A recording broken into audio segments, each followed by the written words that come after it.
Ya empezaron con las preguntas. No, pero es buena, es buena, es buena, es Es buena. buena, sí, sí, sí. La de Ecopetrol. Vamos a dejarla para más adelante. Sí, sí. Eh, no vamos a decir nada, queda entre nosotros. Eh, Bueno, justo escribí algo. comenzamos, Paula, comenzamos la charla. Bienvenidos a todos, buenas tardes. Bueno, 16 de mayo. eh, Hoy estamos, creo que, cerrando con los índices accionarios en máximos históricos, los tres: el Dow, el Standard Poor's y el Nasdaq. Como ya ustedes saben y ya la conocen, Paula Bujía es analista de mercados. Eh, Es fundadora de Buda Partners. Buda Partners es una compañía que brinda servicios a los asesores financieros y trabaja ya con Gastón Bengochea como analista macro desde hace ya unos cuantos meses, creo que un poquito más de un año. Bueno, Paula, la idea de la charla de hoy es repasar los eventos que vimos en abril, cómo el mercado fue evolucionando. La verdad que una fiesta el mercado de estas últimas semanas, tanto de acciones como de renta fija. Todavía tenemos tasas, vamos a hablar un poquito de eso más adelante y a recomendar de aprovechar esa ventana de oportunidad que estamos viendo en los bonos y a qué plazos, con qué duración. Ayer tuvimos un vencimiento muy, muy grande de treasuries. Yo le contaba a Paula, muchos clientes decidieron renovar en treasuries, pero algunos decidieron renovar o en treasuries o en bonos corporativos a 3, 4 años, tratando de hacer el locking en inglés, ¿no? Asegurarse esa tasa de interés que no es para nada mala, que no es para nada baja en términos históricos, en términos recientes. Recuerden que venimos de niveles de tasas muy bajos. Así que bueno, hay algunas señales. La Fed en la última reunión dio algunas señales, también los presidentes de cada uno de los bancos centrales, en el sentido de que pueden venir recortes. Pero te escuchamos, Paula, a ver qué nos tienes para contar. Sí, buenísimo. Muchas gracias, Diego. Para resumirlo, todavía en abril no teníamos un mercado muy decidido, hicieron algunas correcciones. Hay gente que volvió a hablar de esta inflación cuando salió un dato de empleo un poco más débil, pero algunos indicadores de precios, por ejemplo, en estadísticas como el PMI, que parecían mostrar que había expectativas de inflación de precios más altos. Entonces, veníamos medio flojos. Y realmente marzo mejoró bastante, mayo mejoró bastante, sobre todo esta semana cuando vimos un dato de inflación, ahora lo vamos a ver con más detalle, que fue en línea o un poquito más flojo de lo esperado, y también con un consumo que hasta marzo venía muy firme y que en abril ya empezó a mostrar cierta desaceleración, esperando un soft landing, entonces esto reavivó las esperanzas de bajas de tasas, ¿no? De meses anteriores donde había mucho temor de que no hubiera bajas de tasas, lo que nos trae mayo es esa nueva esperanza de baja de tasas. Entonces, realmente eso hizo que los mercados volvieran a nuevos máximos y con unos resultados corporativos que vienen relativamente bien. La clave va a estar el 22 de mayo, o sea, el próximo miércoles que reporta Nvidia, que es el gran termómetro de mercado. No nos queda ese pequeño detalle que sabemos que puede mover el mercado mucho. Pero bueno, yendo un poquito a las expectativas, a lo que pasó, el mercado, perdón, en realidad estos son números del Fondo Monetario.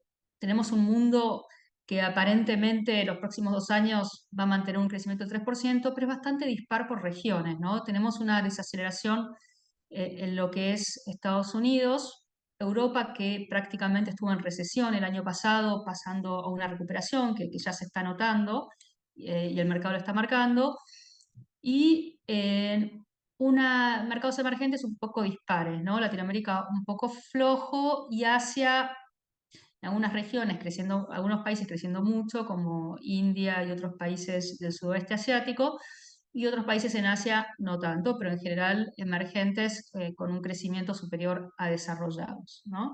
Y esto es muy importante para lo que está pasando con el dólar en estos días, que después lo vamos a ver con más detalle, pero podemos estar en una situación en donde tanto Europa como emergentes tengan una recuperación de su economía, mientras que Estados Unidos desacelera su economía, eh, y mientras la Reserva Federal va a bajar tasas, es verdad que también lo están haciendo emergentes y Europa, esto tiene una gran implicancia para lo que es el dólar estadounidense, que se debilite, que es lo que estamos viendo en los últimos días.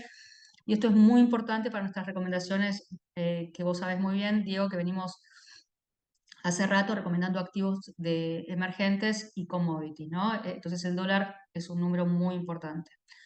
Yendo un poco más en detalle a la economía norteamericana, lo que yo te decía, digamos, marzo el consumo no era malo cuando vos ves el consumo personal, que es el primer gráfico, es la línea roja, que seguía creciendo a un 2,4 anual, y venía repuntando post pandemia, sostenido por el ingreso personal disponible o en términos reales, que venía creciendo por la baja inflación.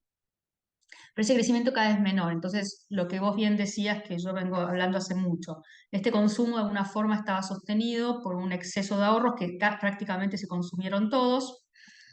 Venía sostenido en la pandemia, que se dieron muchos fondos para las personas, venía sostenido por un aumento del crédito vía tarjeta de crédito, que eso tiene un límite para las personas, y entonces eso se está deteriorando. Y un mercado laboral que venía de punta y ahora vamos a ver que se está enfriando un poco.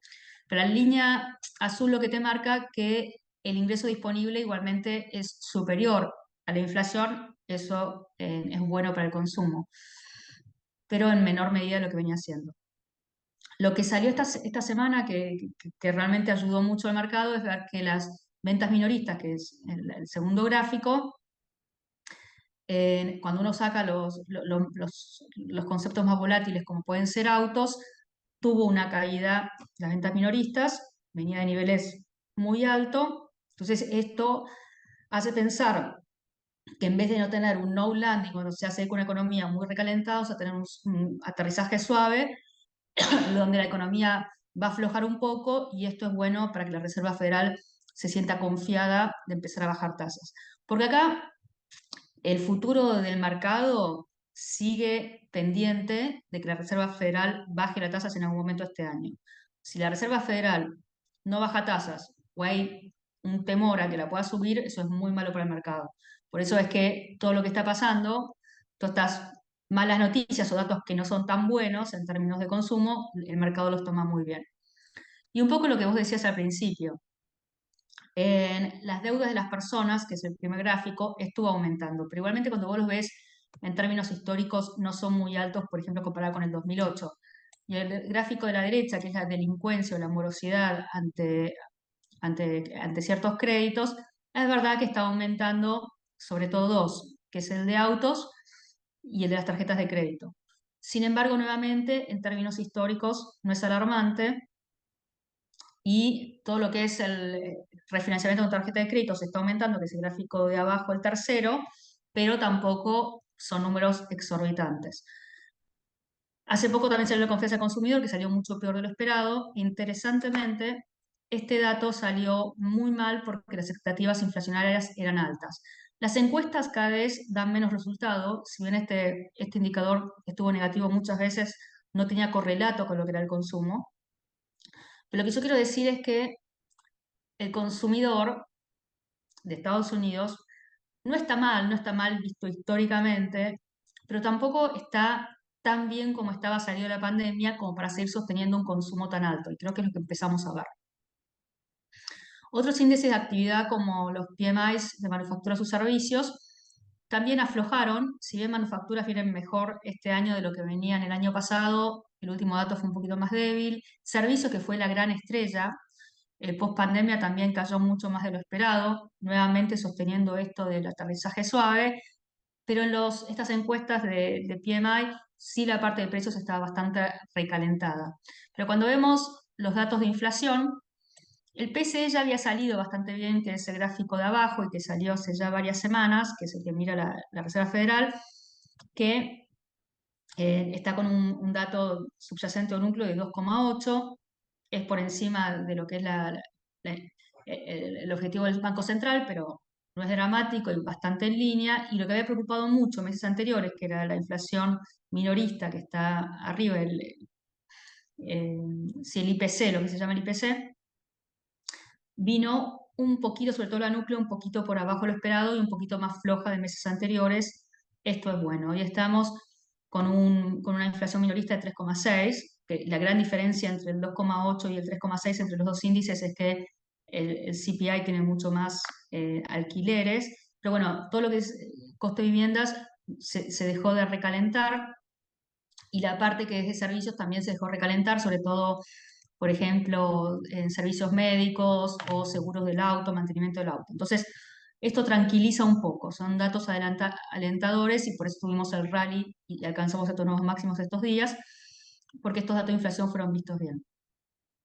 Y vos con los que decías me decías antes de los tips, por ejemplo, las expectativas inflacionarias están bien ancladas, ¿no? Si vos ves las de un año, siguen entre 2 y 2,4 según cómo lo midas, y las de 10 años también. Estas son buenas noticias. Por eso digo que a veces con las encuestas o el sentimiento del consumidor, cuando sale recalentada el tema de precios, yo lo que más me fijo son estas expectativas. Cuando empezamos a tener buenas noticias fue con este informe de empleo de abril, donde la creación de empleos estuvo abajo de 300.000, o sea, fue bastante menos de lo esperado. Esto es muy buena noticia porque si recordamos, Powell en sus conferencias habla mucho de que para alcanzar la inflación objetivo es importante que el mercado laboral esté más flojo y que no haya recalentamiento por ese lado, porque eso recalienta la parte de servicios. Y esto tiene buen correlato con otros datos que salieron de empleo, como es el tema de vacantes, que vienen siendo el job openings, que vienen siendo, como sería como la demanda de vacantes, que siendo menor a otros meses, y la gente está dejando de dejar sus trabajos. Antes lo dejaban, pues conseguían trabajo enseguida, ahora menos. Después otra cosa que son los seguros de pedido de desempleo, que venían meses muy cercanos a 200.000, en estos días salieron arriba de 220.000 las últimas semanas. Esto también marca que no hay recalentamiento por el lado del mercado laboral, inclusive los salarios vienen creciendo a 3,9% en el último informe, cuando históricamente estaban en 4,41. Así que el mercado laboral muestra que no está recalentado, que se está enfriando. Esto también es positivo para expectativas inflacionarias futuras. Paula, Sí. es importante de repente para de repente alguno que nos está escuchando y no perderse lo que el mercado celebra son datos malos de la economía, datos malos del mercado laboral, que son necesarios para evitar un recalentamiento y para que la Reserva Federal se sienta cómoda en el próximo movimiento de tasas que debiera ser a la baja. Sí, sí, correcto. El mercado hoy está con expectativas y priceado, o sea, con precios, para que vos tengas una baja de tasas este año. Si eso no ocurre, es muy malo. Con lo cual, como dicen el adagio, eh, bad news are good news, ¿no? Malas noticias son buenas noticias. Entonces, cuando los datos macroeconómicos son en línea o un poquito peor a lo esperado, da esa esperanza de que no hay recalentamiento de la economía y entonces que la Reserva Federal va a bajar las tasas. Entonces, por eso es que estos datos de consumo más flojos y este mercado laboral más flojos se festejan. Y así como en el primer trimestre, sobre todo los datos de marzo, que venían muy potentes en consumo, por ejemplo, y los datos de inflación de febrero y marzo fueron malos, fueron muy altos, y eso preocuparon. Entonces, estos datos de abril empiezan a traer cierta tranquilidad, que es lo que pusimos en el último mensual, de que el segundo trimestre estamos empezando con una desaceleración económica y una desaceleración en la inflación. Entonces, esto se festeja. Mercado laboral vamos a pasar por alto. China China desde sus mínimos de mediados de enero, en las acciones grandes, por ejemplo, recuperaron un 30%, y como vamos a ver, es uno de los mejores mercados, el MSCI China, este año. Yo he sido muy crítica y siempre lo he jugado más por emergentes o hacia emergentes. Eh, los datos económicos son un poco mediocres. Ahora a la noche reportaban producción industrial y ventas minoristas, pero los últimos datos de PMIs, o sea, de servicios y manufacturas, vinieron más o menos ok, por lo menos en una expansión, no mediocres. con lo cual China dejaría de, dejar de caer. Pero es un mercado muy odiado y todos los días hay noticias positivas y negativas. Negativas, Estados Unidos volvió a poner tarifas sobre productos muy emblemáticos, como pueden ser autos eléctricos, materiales para energía solar o materiales médicos. Pero por otro lado, también están saliendo con estímulos permanentemente, ahora están discutiendo si van a comprar casas vacías algunos gobiernos para aliviar el bolsillo o el patrimonio de las personas y algunas empresas inmobiliarias. Van a salir con un bono muy largo mañana, que se espera que también vaya a incentivos. Entonces, en esta puja, y era un mercado muy odiado, la verdad que viene puntando, la economía todavía sigue mostrando números mediocres. La sorpresa positiva viene siendo Europa, mucho mejor de lo esperado, por eso podemos ver que también que Europa viene muy bien en términos de rendimiento este año, sobre todo la bolsa, los resultados corporativos son buenos y en el Producto Bruto del cuarto trimestre, que había sido cero y negativo en algunas economías como Alemania, en el primer trimestre fue bastante positivo. Más por Francia, Italia o España, más que Alemania, que sigue bastante alicaída, porque el modelo alemán era con energía barata de Rusia y venderle productos industriales a China. Las dos cosas no andan muy bien últimamente. Entonces vos tenés economías más periféricas como Italia, España o inclusive Francia, que no es periférica, que más o menos están bastante bien, pero los PMI vienen bien y la baja de inflación es mejor de lo esperado. En el core en 2,7, el Banco Central está en 2. Entonces, ahora se espera que el Banco Central Europeo probablemente baje tasas en junio, antes inclusive que la Reserva Federal, que esto sería un hito histórico de alguna manera. Y esto es buena una forma para la deuda europea, que aparte tiene spreads más bajos de los que tienen en Estados Unidos, por ejemplo, y es bueno para la bolsa europea. También era un sentimiento bastante negativo que había hacia la eurozona, realmente los números vienen bastante mejor. Entonces, cuando uno ve, esto es hoy a la tarde, cuando uno ve cómo viene el año, como decía, China es el mercado, es impresionante, porque estuvo ahí abajo, el año pasado fue el peor activo, como se ve ahí en 17,5 abajo, este año está arriba a 15,5, y como digo, esto pasó los últimos 3 meses. Así que impresionante la recuperación de China. No es claro que sea sostenible, que sea un rebote táctico, pero realmente fue un rebote importante. Europa también está ahí, por lo que acabamos de decir. El S&P, nuevos máximos, también bien. Los commodities que eran el primer activo hace unos meses, igualmente siguen bastante bien.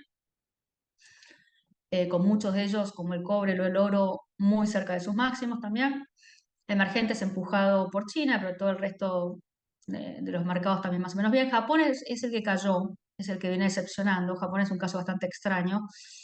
Eh, pero el Producto Bruto del primer trimestre decepcionó y no están teniendo, entonces no están subiendo tasas como se esperaba, con lo cual el yen no para de depreciarse y el gobierno interviene, no de forma muy exitosa, pero también se interviene y se fortalece el yen, eso no es bueno para las empresas cotizantes que son exportadoras. Entonces Japón, que venía siendo una historia de éxito el año pasado, si ustedes ven, tuvo un crecimiento importante el año pasado, este año se viene cayendo un poco. Yo soy un poco cauteloso con el Russell 2000, que son las empresas medianas y chicas, por el hecho de que tasas altas les perjudica, pues son empresas endeudadas o que con poca rentabilidad. Y la renta fija, ahora vamos a ver con los movimientos que vimos en tasas, mejoró un poco este mes. Bastante, digamos, cuando uno va a ver los fondos y vamos a ver después las carteras modelos, ¿no? Entonces, lo que pasó, todo lo que le conté la macroeconomía condice con lo que pasó con los rendimientos de los bonos del Tesoro americano, que es la tasa de interés más importante que todos seguimos para evaluar todos los activos. Entonces, partimos de octubre del año pasado, que llegó a un máximo de 5, esa tasa de 10 años, terminó el año en 3,8, donde nos dio muchas alegrías en la renta fija, en muchos fondos. De ese 3,8 que empezó el año, esta tasa llegó a 4,7 cuando se empezaron a ver esos datos recalentados del primer trimestre en cuanto a consumo y también en cuanto a inflación. Pero bueno, desde el reporte de empleo y con los datos que recibimos hoy, esta tasa está por abajo de 4,40, ¿no? Entonces, en este movimiento de 4,70 a 4,40 ha tenido un correlato muy positivo para la renta fija. Y nosotros pensamos que esto puede seguir, en el sentido de que si seguimos teniendo esta desaceleración económica y viendo dónde están las tasas reales, en el rendimiento de los bonos de tesoro a 10 años puede llegar a caer a abajo de 4, dependiendo qué tan fuerte sea. Nuevamente, lo que sí tenemos que recordar, que de ese temor de inflación, que estos días parece un poco disipado, tenemos que tener cuidado de no caer en un temor de recesión, que esta desaceleración ocurra, viene de niveles muy altos la actividad en Estados Unidos, que ocurra pero sin que sea una desaceleración exagerada, y acá la clave va a estar en el mercado laboral. Hoy el desempleo está en 3,9, que ese desempleo si vaya a 4,5, 5 como máximo, desempleos más altos serían preocupantes, son datos que nosotros controlamos mes a mes, no es nuestra expectativa de que suba demasiado. Aparte recordemos que si sube, ahora la Reserva Federal tiene herramientas, ¿no? Entonces, ahora podemos especular, ¿no? Empezamos el año con expectativas, gente muy alocada que pensaba que iban a bajar las tasas 6, 7 veces, un disparate, porque la Reserva Federal decía yo necesito confianza en que la inflación, que había sido muy buena el año pasado, como venía bajando y que se estancó este año, necesita más confianza, necesita meses, y los meses no son 6, 7 caídas. De eso pasaste con los datos muy buenos del primer trimestre de consumo y malos de inflación, pasaste a que la gente esperara que no subiera la tasa, que no bajara la tasa, y algunos esperaban que había riesgo de que la subiera. Estos péndulos que tienen los bonistas, ¿no? De estos datos más débiles que tuviste en los últimos tiempos, lo que pasó es que ahora se esperan 2 o 3 bajas de tasas, la mayoría está en septiembre, pero con los datos que se conocieron esta semana, hay gente que especula que podría ser 3 bajas. Entonces, o sea, empezando en julio, ya hay unas probabilidades de que pase en julio. No lo sabemos si lo vamos a monitorear. Yo empecé el año diciendo que iban a ser, o del año pasado, diciendo que iban a ser 3 bajas y que van a empezar en julio. Puede ser, julio, septiembre, de repente que tanto baje la cosa. Pero lo bueno es que si empieza a aumentar el desempleo o se desacelera mucho la economía en Estados Unidos, que Powell puede bajar la tasa. Si vamos a ser un poco más cínicos, septiembre es la última chance de bajar tasas antes de las elecciones de Estados Unidos. Sería ideal que la Reserva Federal les entregue al candidato demócrata una baja de tasas. Sí. Inclusive porque Trump también es está muy a favor de baja de tasas, aunque a veces cuestiona la independencia del Banco Central y no sé si lo mantendría Powell, bueno, esas son otras discusiones, pero graciosamente septiembre sería la última chance de la Reserva Federal de bajar tasas antes de las elecciones en Estados Unidos. Realmente la renta, yo lo vengo diciendo mucho, la renta fija se ve muy bien, tiene rendimientos muy altos. El high yield o rendimientos de alta calidad, perdón, de altos rendimientos están en 8 o 9%, en investment grade está en 6, 7, eh, los bonos del tesoro entre 5 y 5,5, ¿no? Eh, los más cortos, 5 y 5,2, perdón. Entonces son rendimientos muy buenos históricamente. Cuando uno ve los índices agregados, tanto global como Estados Unidos, de acciones, este año habían caído 5, con la recuperación que vimos en las últimas semanas, vienen cayendo 3, pero esto es el precio. Pero cuando uno ve el retorno total, cuando le agrega el cupón, con spreads que han ido achicándose o estado estables, el retorno total, como vamos a ver en los fondos, son positivos. Entonces, inclusive lo que tiene un bono, cuando empieza a recibir cupones, por más que el precio se ha caído, recupera porque estos rendimientos son muy altos y esto le da un colchón muy importante a la renta fija. Esto lo vengo mostrando siempre, pero los spreads, que es el riesgo de crédito por encima de la tasa libre de riesgo, están muy comprimidos en Estados Unidos y se ven bastante atractivos en Europa. Por eso ustedes van a ver que yo favorezco el crédito europeo, inclusive con activos como los cocos de los bancos europeos. o sea, los fondos globales, porque realmente en Estados Unidos los spreads son muy chicos y sobre todo en el high yield, recordemos que estas son las empresas un poco más endeudadas y donde las tasas son altas y donde estamos hablando de una desaceleración económica. Si la desaceleración económica es más de lo que nosotros esperamos, este segmento sigue estando en problemas cuando el spread está en mínimos. O sea, por eso es que todavía le escapamos un poquito al high yield y nos gusta la deuda emergente, porque si los spreads están muy bajos, la calidad crediticia es muy alta. Y emergentes en general, que esto lo repito todos los últimos meses, pero viene funcionando bastante bien en los últimos 3 meses, es que los activos emergentes pueden andar mejor que los desarrollados cuando vos tenés una baja en el dólar y una baja en las tasas.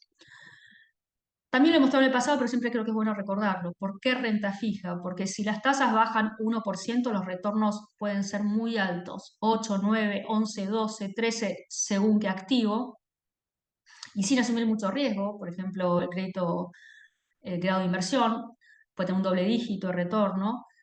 Si esto es, si yo tengo razón y la tasa de 10 años que está en 4,4, no digo que caiga un punto entero, pero que caiga 70 puntos básicos.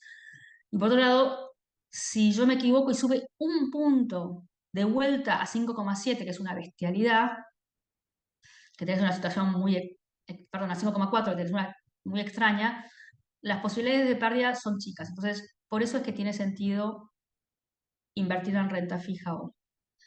Y un activo que a nosotros recomendamos en el último mensual para jugar esto de baja de tasas y alargar duration es el TLT. Es táctico, no es core en una cartera, pero es táctico. Básicamente el TLT es un ETF que invierte en bonos del tesoro americano de más de 20 años, tiene una duration promedio de 16,4 y un rendimiento de 4,6. Lo que este bicho hace con una duration de 16,5 es que si eso baja la tasa, este activo te puede dar un 8% relativamente poco.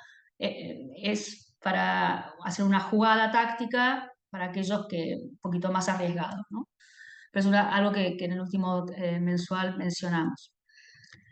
Yendo un poco a la parte de renta variable, la verdad que nada cambió y es que Estados Unidos, a ver, no está cara, tiene un price earning de 21 veces, en los peores momentos estuvo en 25, muy condicionado por las tecnológicas que tienen un price earning de 25, 26, que tampoco son muy exorbitantes porque tienen unos crecimientos impresionantes de ganancias, y esto también lo vimos en el último reporte. Y cuando sacamos estas empresas, el S&P está en 17 veces, no está mal con su historia de 15, 16. O sea, el mercado americano no está súper atractivo, pero tampoco está exorbitante. Se ven más atractivos Europa, emergentes, pero bueno, eso ya lo hemos mencionado muchas veces. Solamente esto para decir que el rendimiento de Estados Unidos está sostenido por ganancias. Es verdad que hubo una expansión de múltiplos desde el mínimo de octubre del año pasado, pero las ganancias en este trimestre probablemente terminen 6-8% arriba año contra año, y se espera que este año termine en 10% arriba. El año que viene puede ser más demandante, pues se espera otro 10% de crecimiento de ganancias. Pero lo que voy es que, si bien el S&P parece caro, está sostenido por ganancias. Entonces yo no me vuelve loca este mercado, pero tampoco lo veo como que hay que salir corriendo. Y cuando uno ve, es muy interesante los últimos meses, la rotación sectorial que uno vio, ¿no? El gráfico primero, hay sectores más defensivos como utilities, que son compañías de servicios públicos como agua, electricidad, gas, que subieron más que el S&P, y lo mismo están recuperando los de consumo básico. Entonces, cuando uno ve la tabla, y yo siempre lo dije muchas veces, el 2023 fue un rally muy concentrado, sobre todo por las tecnológicas, comunicaciones, consumo discrecional, que ahí tienes empresas, todas las Magnificent Seven están en esos tres sectores, dependiendo cuál. Lo que pasó el último mes es que las tecnológicas volvieron a ponerse ahí un poco de punta por encima del S&P, no era el caso, y esto fue en base a buenos resultados, particularmente, bueno, por ejemplo, de Microsoft o de Google.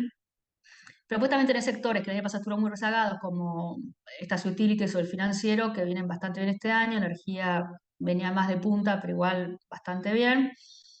consumo básico también, el que viene mal es consumo discrecional. Si vos tenés una recesión económica, el consumo discrecional es lo que cae, y el real estate que lo termina de recuperar en un mundo de tasas altas, ¿no? Y el que nosotros todavía le tenemos fe, pero viene un poco atrasado, es el de salud. Pero hay cierto cambio en el liderazgo sectorial con respecto al año pasado y algo un poquito más generalizado de rally, lo cual le da fortaleza a este rally. Los últimos 3 meses, las acciones emergentes le vienen ganando a países desarrollados, verdad que muy sopesado por un buen rendimiento de China, como digo, no sé si es sostenible, pero igualmente el resto de emergentes viene muy bien. Eh, Después de hablar un poco más de Brasil, que viene muy rezagado, yo creo que puede ser una oportunidad. Eh, pero bueno, ese call también viene saliendo más o menos bien. La gran novedad para mí del último mes es la caída del dólar. No es un tema menor.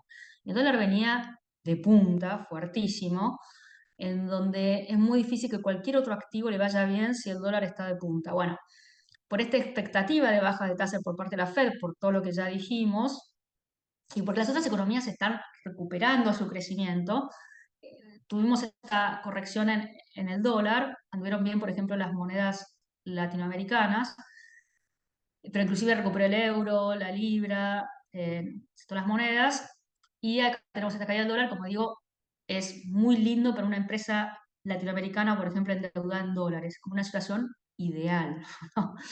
Así que nada, esto es muy positivo para los También, emergentes y para las Paula, materias primas, que Paula, también perdón, vienen muy aprovecho una bien. pregunta. Digo, Las claro, materias justamente, primas en abril está casi máximos, el oro está casi en máximos, el petróleo va y viene, pero tiene un piso en 80. Son los tres, diría, commodities que a mí más me gustan. Extraordinario, y por eso tuvimos esta suba este año, que es tanto los posicionamientos